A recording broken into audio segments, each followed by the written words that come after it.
no te puedes salir de tu ideología. Tú tienes una ideología, pero tú puedes tener tres posiciones posibles frente a tu ideología. ¿Se acuerdan que les decía que uno tiene una expectativa, una ideología histórica, cultural? Hay tres posiciones posibles según Martin Heidegger, que es un importante pensador alemán, que habló sobre la condición o el desarrollo de lo que era el ser, y fundamentalmente habló acerca de cómo prevalecía la ideología en nosotros los seres humanos sin que nos demos cuenta. Pero él decía, hay tres posiciones posibles frente a esa condición fáctica de tener una ideología.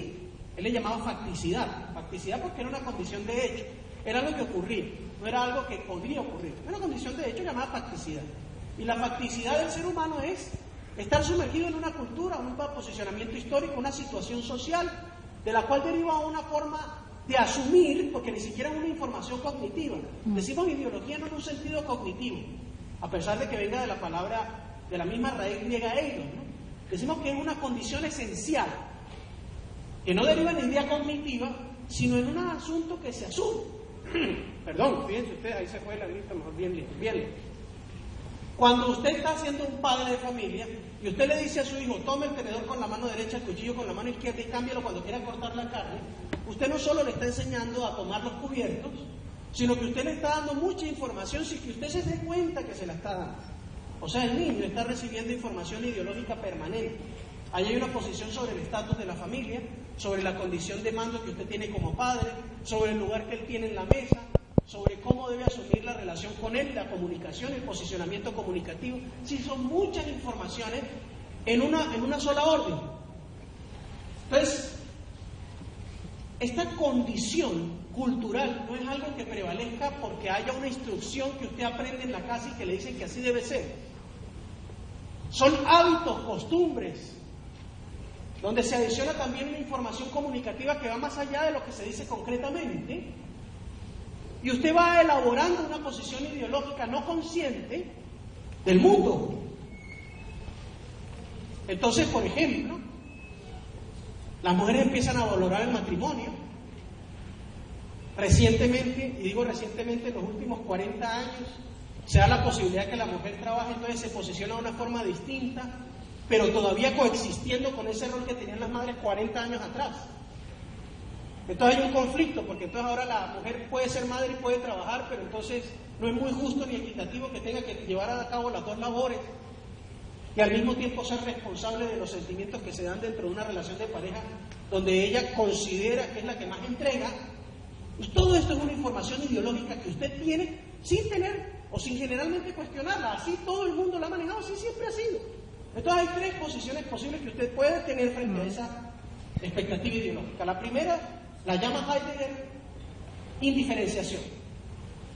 La indiferenciación es una condición que se da, una posición que se da frente a la ideología en donde usted siempre ha mantenido las cosas como siempre han sido. O sea, como todo siempre ha sido así, ¿por qué entonces tengo yo que pensar siquiera en cambiarlo o en considerar un camino distinto? Ni siquiera se me ocurre. Entonces la indiferenciación se da cuando el individuo no se diferencia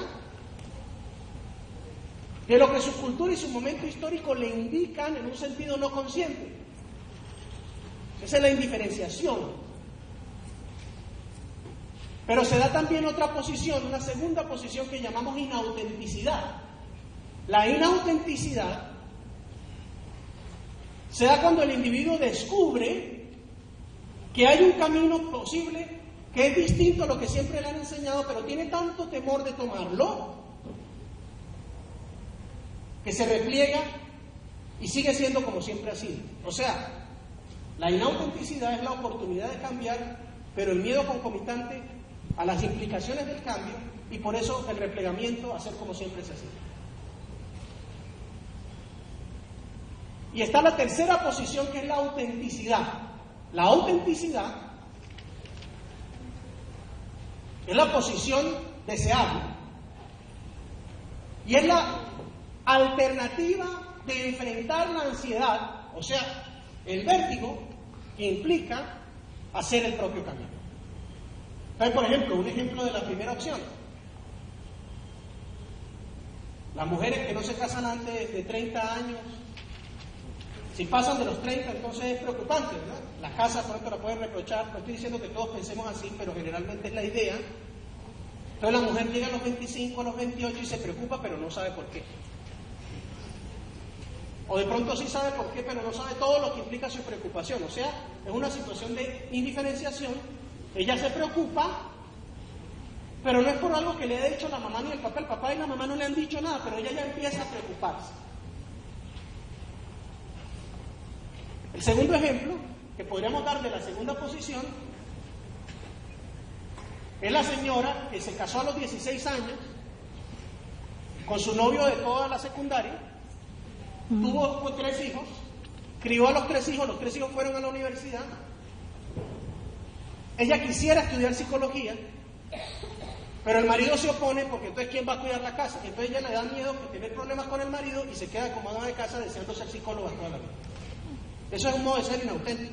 O sea, pudo ella, a pesar de que toda su vida fue o estuvo en una situación de indiferenciación, pudo ella tener la opción de otra cosa, pero le dio temor, ansiedad, las implicaciones, entonces se repliega. Y la tercera opción es el adolescente que termina la secundaria, desea estudiar música, el papá le dice que eso no va a dar plata y que si quiere estudiar música, se va de la casa y él se va de la casa. ¿Entienden? Es un ejemplo, ¿no? Son ejemplos un poco extremos, pero son ejemplos de autenticidad. O sea, la posibilidad de asumir el propio destino más allá de la ideología. ¿Verdad? Espero que...